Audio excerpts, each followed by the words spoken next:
तो बच्चों potential energy का एग्जांपल रबर बैंड जानते हैं? रबर बैंड है। स्प्रिंग, यही बात, रबर बैंड है कि नहीं बात? चलो बाल का नहीं, रबर बैंड वैसे नॉर्मल, ये रबर बैंड है, ठीक है। रबर बैंड को हम लोग खींचते हैं, जितना खींचते हैं वो फैलता है, खोल देंगे, जितना आगे रबर से अपने होता नहीं है, पतला रबर चाहिए होगा, इनकेस मान लेते हैं, ठीक है। ये स्प्रिंग है, इस स्प्रिंग को हम दबाएंगे, क्या करेंगे? दबाएंगे, दबा के छोड़ देंगे, क्या होगा? उसी पोजीशन में आ जाता है। रबर को हम अपनी उंगलियों में फंसाएंगे और खींचेंगे, इनकेस इस तरीके का होता है रबर का शेप, ठीक है।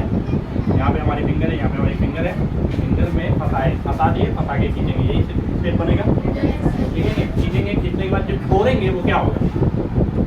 अपना एक शेप ले लेगा, अपना एक शेप ले लेगा।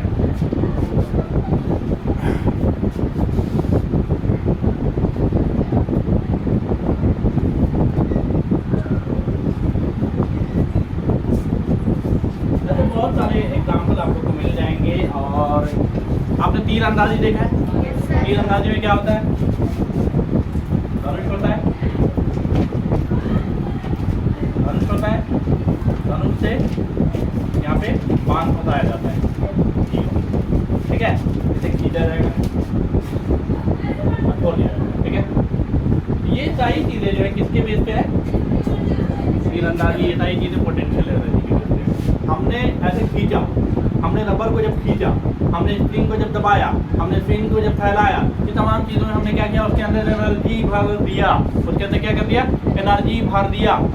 एनर्जी भर देने के बाद जैसे ही हम छोड़ेंगे वो एनर्जी कन्वर्ट हो जाएगी, वो एनर्जी कन्वर्ट हो जाएगी, वो एनर्जी कन्वर्ट हो जाएगी। कोई दिक्कत?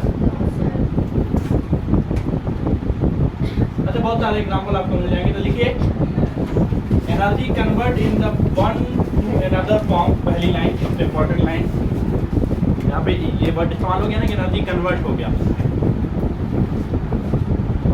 Energy convert in one two another form.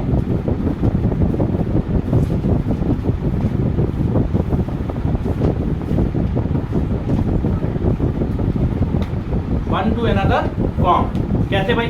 जैसे हमने रबर को खींचा, हमने स्प्रिंग को दबाया, हमने और क्या किया था अभी?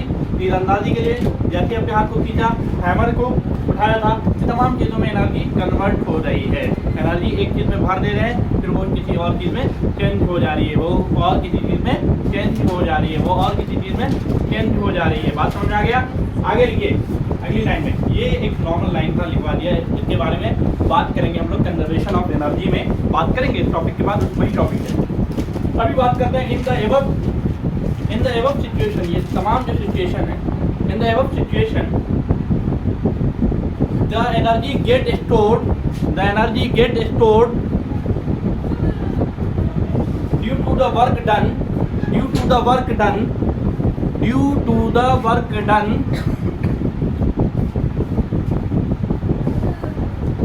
on the objects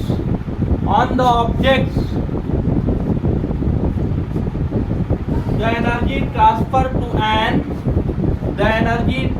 to an object to store as potential energy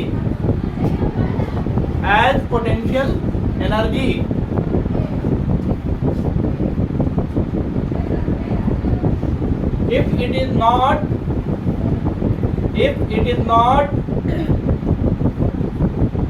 used to causes a change, if it is not used to change in the velocity or speed of the object इस line को पूरा मिला लीजिए, फिर से हम बता रहे हैं।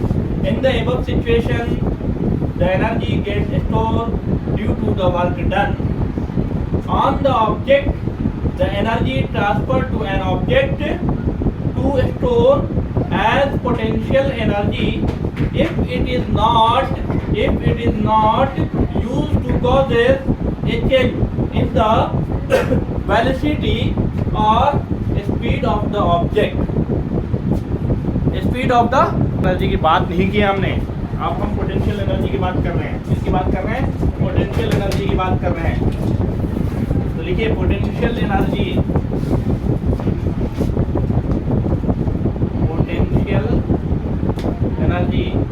जैसा कि हम लोग काइनेटिक एनर्जी में के ई लिखे थे वैसे पोटेंशियल एनर्जी में पी ई लिखेंगे। The potential energy possesses by the object is the energy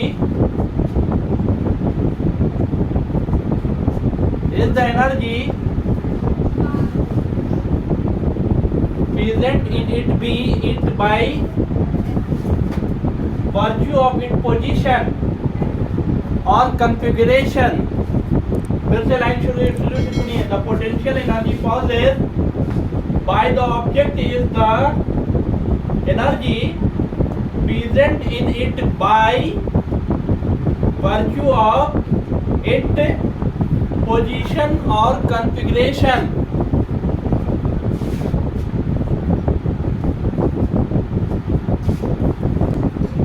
यहाँ देखिए बच्चों, एक स्टोन है, इस स्टोन को हम लोग जमीन से उठाकर यहाँ ले जाकर रखते हैं। मतलब क्या है? मतलब बहुत सिंपल है कि स्टोन यहाँ पर है, स्टोन को यहाँ उठाकर ले जाके रख देंगे। स्टोन को यहाँ से यहाँ ए पोजीशन से बी पोजीशन पे ले गए, स्टोन को ए पोजीशन से बी पोजीशन पे ले गए। तो इस पोजीशन को चेंज करें, जब हम लोग स्टोर राइज किए उठाए तो क्या होगा? इसके अंदर एनर्जी स्टोर करेगी, ये पोजीशन चेंज करेगा, इसका कन्फिगरेशन भी कहीं पे चेंज हो जाएगा। उसके भी एग्जाम्पल हम देख सकते हैं। बात समझ में आई? एग्जाम्पल नहीं? उम्मीद करते क्या? चलिए आगे बढ़िए, इस लाइन को लिख लीजिए। ये एग्जाम्पल को लिखिए। The work done in rising an object, the work done in rising an object from the ground to a point, from the ground to a point against gravity is called gravitational potential energy. Is called gravitational potential energy.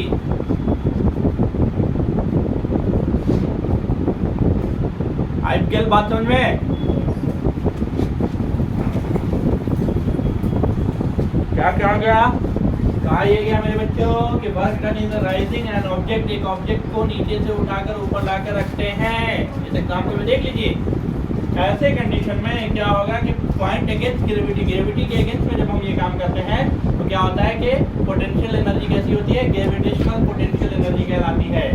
क्या कहलाती है? Gravitational potential energy. इसे हम लोग कहेंगे GPE लिखते हैं, जैसे GPD होता ना, GDP, GPS, ये सब सुना है क्या? GPE क्या है? GPE। कोई दिक्कत? चलिए बहुत शानदार बात बताने वाले हैं अभी हम, बता दें।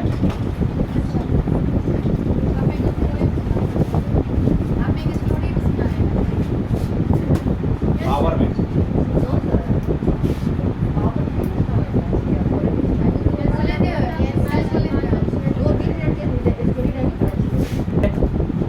आइए बच्चों आगे बढ़ते हैं। इसके फॉर्मूले की जब खत्म होने की consider an object of mass m, consider of an object mass कितना? m, मास कितना है? m। Let it be raised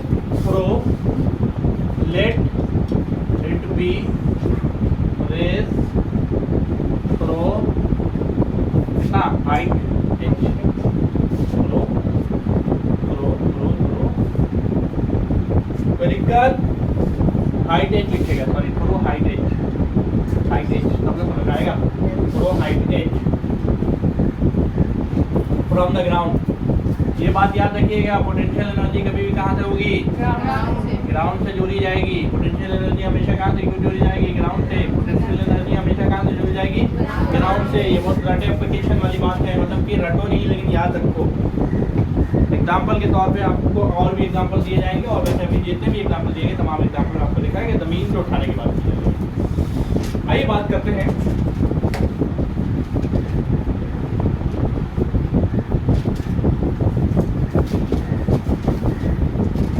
किसी चीज को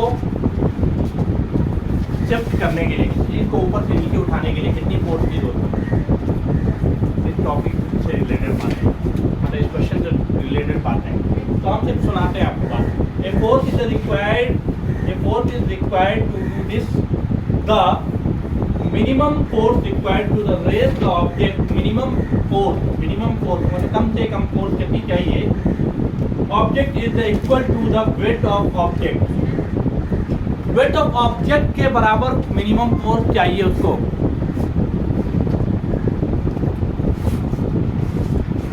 वेट ऑफ ऑब्जेक्ट के बराबर मिनिमम फोर्स चाहिए उसको, ठीक है, कोई दिक्कत नहीं, फोर्स चाहिए उसको। तो वेट ऑफ मिनिमम फोर्स कितना होगा, तो मिनिमम फोर्स एक लाइन लिख लीजिए आप लोग, मिनिमम फोर्स कहीं पे, मिनिमम फोर्स इक्वल टू कितना, वेट, WIGHT वेट, वेट का मतलब m इंटू g, बॉक्स में रख दीजिए।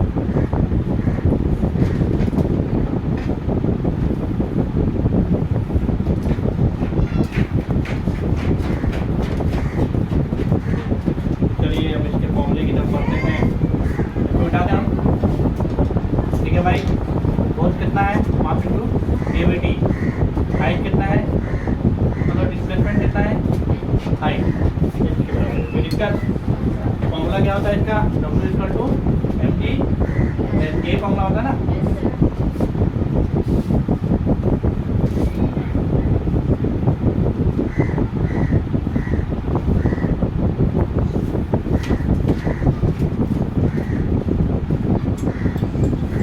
एक लाइन लिखिए इसके बाद, object gain energy equal to the object gain energy equal to the work done on it, equal to the work done on it।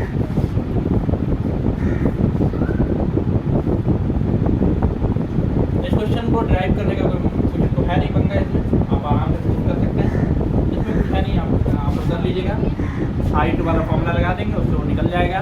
आइए क्वेश्चन की तरफ हम लोग बढ़ते हैं। क्वेश्चन नंबर 1 है इस टॉपिक का बच्चों, क्वेश्चन नंबर 1 की तरफ हम लोग चल रहे हैं। तो मास कितना दिया हुआ बच्चों मेरे, 12 kg। क्वेश्चन सुनिए पूरा।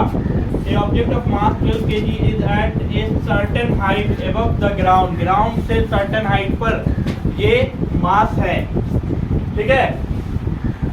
If the potential energy of the object, if the potential energy of the object is equal to 480 joule, कितना है potential energy, 480 joule। Find the height at which the object is the respect the ground, ground से कितने height पर है ये। Formula पता है सबको, पोटेंशियल एनर्जी का फॉर्मूला होता है mgh। पोटेंशियल एनर्जी कितना है 480, मास कितना है 12, ग्रेविटी कितना है 10, h कितना है यही तो पता करना है। तो 480 into 12 गुने 10 इक्वल टू h, 0 0 कैंसिल, 12 4 द 48, h इक्वल टू कितना हो जाएगा 4 मीटर। कोई दिक्कत, आ गया समझ में। चलिए इसमें एक ही क्वेश्चन रहेगा, ठीक है। आइए अगले टॉपिक की तरफ। आइए हम लोग जानते हैं law of conservation of energy, law of conservation of energy, laws of conservation of energy. एक प्यारा सा बॉक्स बना दीजिए, डिजाइन वाला बॉक्स में लिखिएगा। पहले लिख लीजिए, उसके बाद इसको बॉक्स में लिख लीजिएगा, बॉक्स बना लीजिएगा। पहले लिख लीजिए, उसके बाद बॉक्स बनाइएगा। Energy can neither be created, energy can neither be created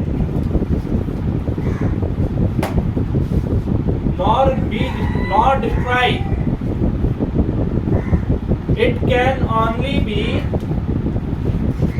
converted from one form to other. ये आप लोग देख लीजिएगा, नोट्स में है पहले से आप लोग, है ना भाई? चलिए इसको बॉक्स में लिख दीजिए, लिख दिए, आगे बढ़ रहे हैं।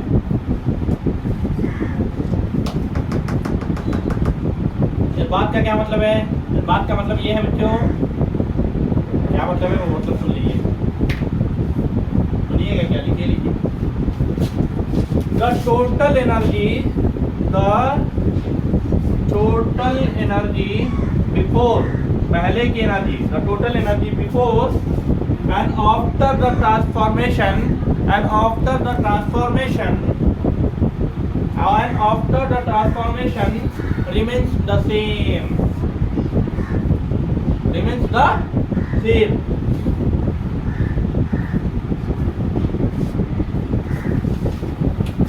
चलिए ये दोनों लाइन को फिर से हम पढ़ दे रहे हैं, फिर से सुन लो, मिल जाएगा सबको।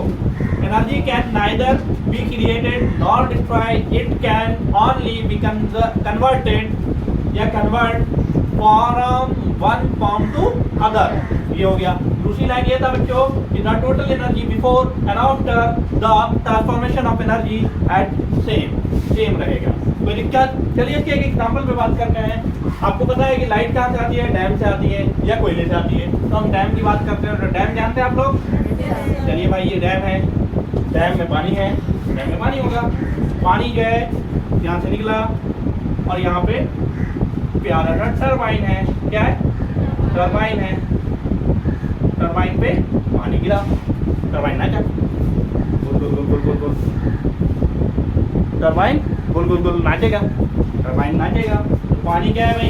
पानी एक एनर्जी है। वहाँ से टरबाइन पाया, टरबाइन जब नाचा तो क्या हो जाएगा? Kinetic energy. तो दूसरा पोजीशन क्या हो गया? Kinetic energy. पहला पोजीशन है एक्चुअल में काइनेटिक एनर्जी। काइनेटिक एनर्जी क्या बना देगा? बिजली बनाएगा। बिजली कैसे कैसे हमारे घर आती है छोड़ दीजिए भाई, पोल से आती है, इससे आती है, उससे आती है, वो सब हम नहीं जानते हैं। हम ये जानते हैं कि बिजली आई, हमारे घर में सॉकेट है, हमारे घर में स्विच है, हमारे घर में स्विच होता है, ये सब सॉकेट है। कोई दिक्कत? बिजली आ गई हमारे पास। इससे क्या चला? चला पंखा। पंखा हम लोग बनाए थे, याद है? 2-3 दिन पहले पंखा बना दीजिए।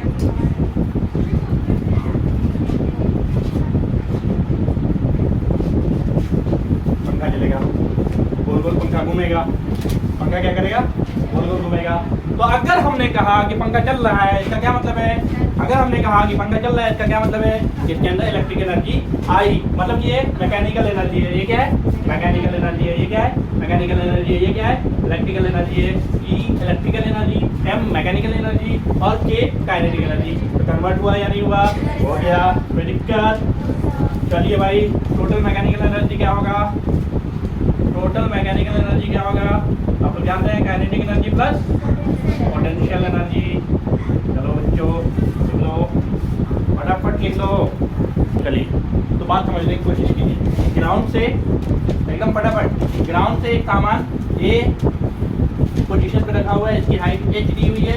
अगर ये सामान b पोजीशन पे आता है जिसकी हाइट x है, तो यहाँ पे पोटेंशियल एनर्जी mgh है। u कितनी है? 0। काइनेटिक एनर्जी 0 है। इस चीज को प्रूव ये करना है हमें कि बताइए कि मैकेनिकल एनर्जी mgh होगा। ये प्रूव करना। तो आइए हम लोग प्रूव करते हैं। कुछ टेंशन लेने की बात नहीं है, बहुत शानदार क्वेश्चन है और बहुत आसान क्वेश्चन है। देखिए एट बी, आप सब देखते जाइएगा। एट बी पोटेंशियल एनर्जी कितना है एट बी पे? डायग्राम हम मिटा दिए हैं, लेकिन हम बता दे रहे हैं। कितने हैं? mgh याद करिए आप लोग। mgh, h का मतलब क्या? हाइट कितनी है? mgh है। तो यही हो गया। कोई दिक्कत? यहाँ पे ब्रैकेट में लिख दीजिए कि s equal to h minus x। याद रहेगा, ध्यान में अटेगा आप लोग के। mgh मल्टीप्लाई कर दीजिए, mgh minus mgx, mgh minus mgx। Kinetic energy कितना बच्चों मेरे? Half mv square, half mv square. आप लोगों को ये फॉर्मूला अभी मैंने बताया थोड़ी देर पहले, v square minus u square equal to 2s, s equal to, sorry v निकालना है, क्या निकालना है? v निकालना है ना, तो v निकालेंगे तो क्या हो जाएगा? v square equal to 2as minus u square plus u square. कोई दिक्कत? यही हो जाएगा। तो u क्या है भाई? 0। तो क्या हो जाएगा? 2g, h की वैल्यू कितनी है?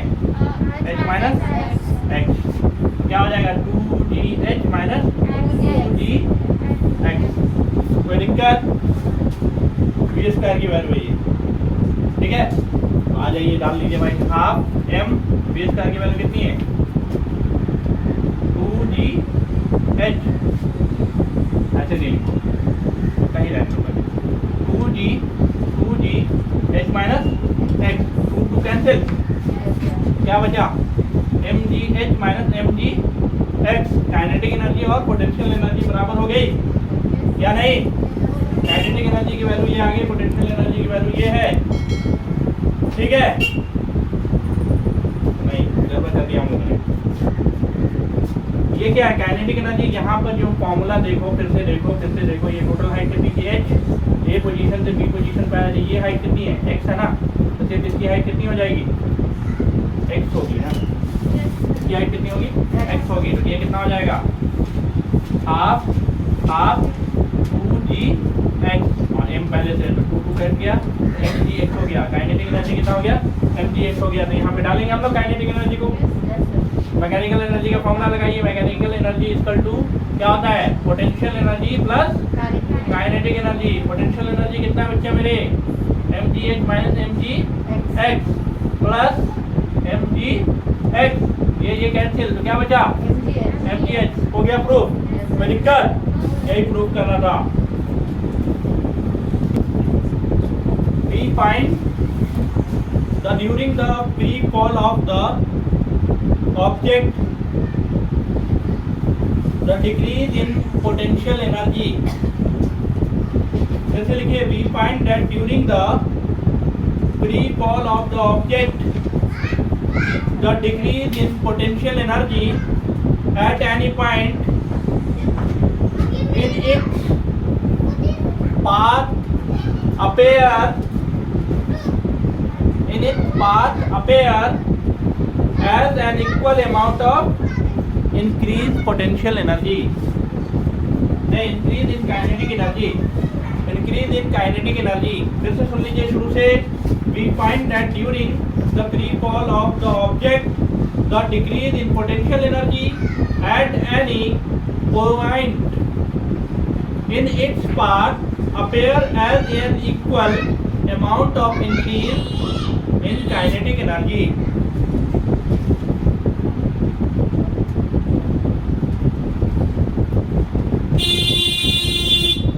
बात कर रहे हैं हम लोग पावर की। अब पावर में 4-5 चीजें हैं, बस ये समझने की जरूरत है। पावर में हुआ ये कि बहुत सिंपल है पावर की कहानी। पावर की कहानी ये है कि पावर में एक लड़की है और उसकी माता है।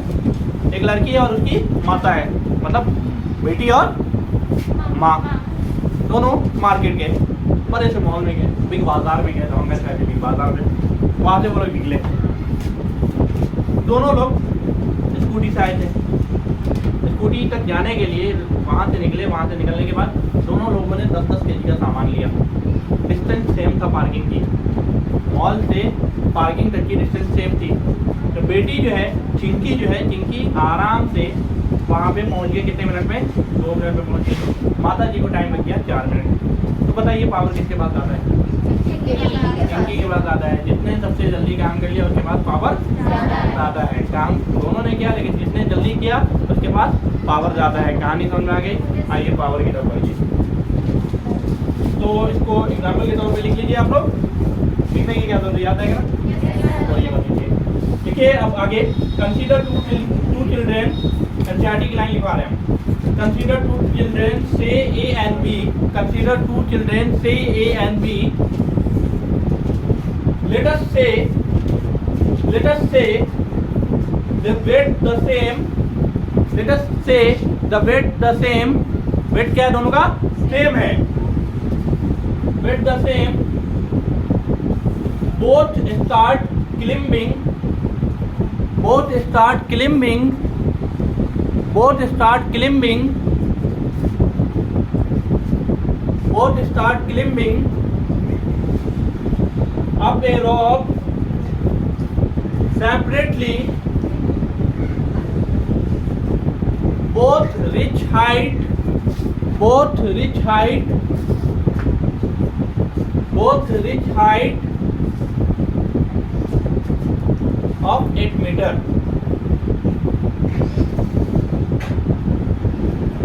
ए को उस टाइप उस चीज को मतलब क्या है, क्वेश्चन क्या है, ये लाइन क्या है, ये लाइन ये कह रहा है कि दो लड़की है जो ए और बी लड़की है, दोनों क्या करती है, क्लिंबिंग करती है, चढ़ाती है 8 मीटर, दोनों बराबर चढ़ाती है, दोनों का वेट बराबर है, दोनों का हाइट चढ़ने का बराबर है, दोनों का वेट बराबर है, लेकिन एक को टाइम लगता है 15 सेकेंड, और बी को टाइम लगता है 20 सेकेंड। तो बच्चों मेरे पावर किसके पास ज्यादा, ए के पास, टाइम जिसको ज्यादा लगा उसके पास नहीं है, ठीक है। देखिए पावर मेजर कैसे करते हैं, देखिए जल्दी, power measure the speed of work, power measure the speed of work done, that is how fast और स्लो वर्क डन। फिर से सुन लीजिए, power measure the speed of work done, that is how fast और slow work is done. बात समझ आ गई? चलिए आगे बढ़िए। पावर का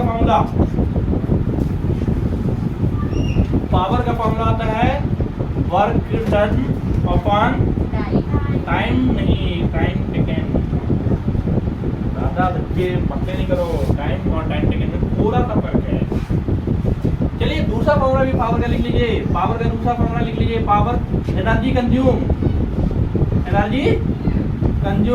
कितना एनर्जी कंज्यूम किया बटे टाइम टेकन। कोई दिक्कत?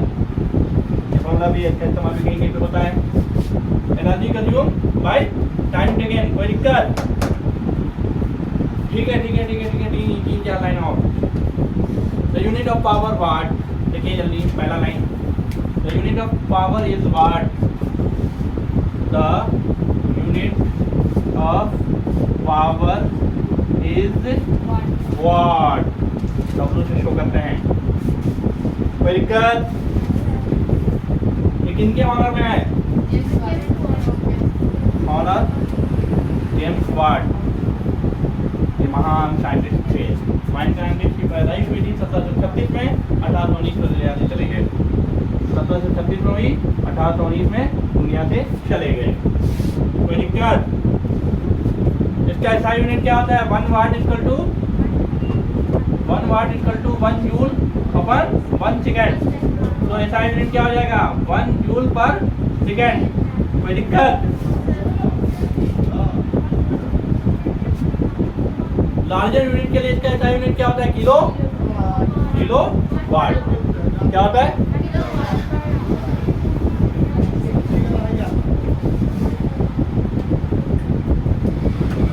Larger unit of power are kilowatt, larger unit of power kilowatt, larger unit of power are kilowatt, 1 kilowatt equal to 1000 watt. हमारे घरों में जो ट्यूबलाइट चलता है वो ट्यूबलाइट जो है 55 वाट का होता है, ये बात पता होना चाहिए आप लोग को। तो कभी निकालना पड़ जाएगा कि भाई इस तरह के क्वेश्चन को सॉल्व कीजिए। और हम आखिरी क्वेश्चन की तरफ चलते हैं, हम लोग बस एक आखिरी क्वेश्चन हम लोग करेंगे, लेकिन उससे पहले हम लोग एक कॉमर्शियल पावर यूनिट को जान लेते हैं। तो लिखिए एक लाइन में, 1 kilowatt hour of electrical energy, 1 kilowatt hour of electrical energy is commonly known as 1 unit,